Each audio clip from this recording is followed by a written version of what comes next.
Hey, thanks for joining us on our very first Wednesday night recap on the road. We figured we'd change things up. Yes. We finished last night our series on the power of Jesus's names. And last night we looked at Jesus as Alpha and Omega. We talked about some different analogies, and one that kind of came to me is in baseball. You know, if you have a great starting pitcher, but typically they can't go the whole game. Yeah. And so you bring in a reliever, and then you bring in the closer ultimately to save the game. I actually like that illustration. Yeah, and actually in all of those circumstances, they all potentially could fail at some point, and the whole thing is blown. It's called a blown save.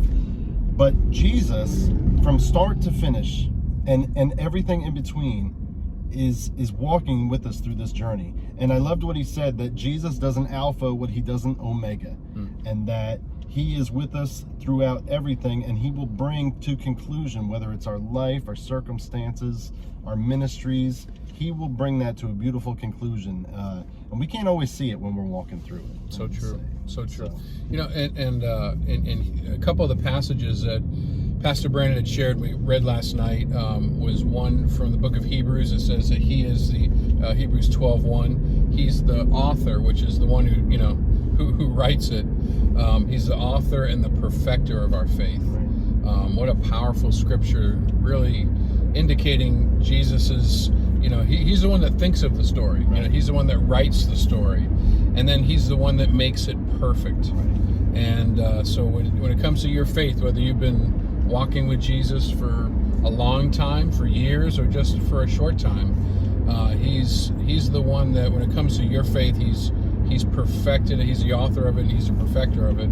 And the other passage is in 2 Peter 1:3, when Jesus says that through his divine power, he's given us everything we need for life and godliness. And because he is the Alpha and the Omega, the beginning and the end, he's given us everything we need for life, to do life, and to be godly, to be like him. Those were to me, those were really important scriptures. Yeah, and I think that, oftentimes, even myself, like, we're good starters, projects, whatever, Sure. And if we'll allow Jesus to start something in us, to birth something in us, a lot of times we don't want the in-between. We don't want the walking in the journey. We just want him to bless it at the end of it. Yeah. But Jesus wants to be beginning and end, the first and last, Yep. in every circumstance we face. So I hope you enjoyed this series. It was 6 weeks. You can go back and watch the recaps if you'd like. Yeah. But next week, Pastor Hans is kicking off a whole new series. Yes. So next week we're going to start a 5-week series, and that series is called Thriving in Babylon. And it's based off a book by Larry Osborne, a pastor out in California. We don't hold that against him, But it really is a study in the book of Daniel.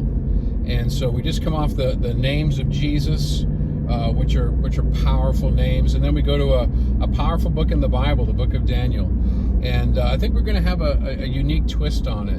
People tend to look at Daniel and maybe think of, really crazy Bible stories for kids, like Daniel in the lion's den, and the Hebrew children in the fiery furnace and all this stuff. But or it's very apocalyptic and very full of imagery. But I believe the twist that we're going to have on it is going to be super helpful.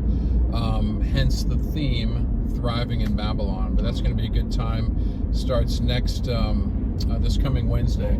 And appreciate you bringing out the names of Jesus. And we're looking forward to doing some more recaps. And we might do more in a car. I don't even know where we're going to go. We're just driving right now. Road trip, just like cross country. We're just going. We might not be back for a couple weeks. We may, who knows? Maybe we'll drive to Guatemala or something. I don't know. But hey, we appreciate you guys. Absolutely. And I look forward to seeing you soon. Have a great day.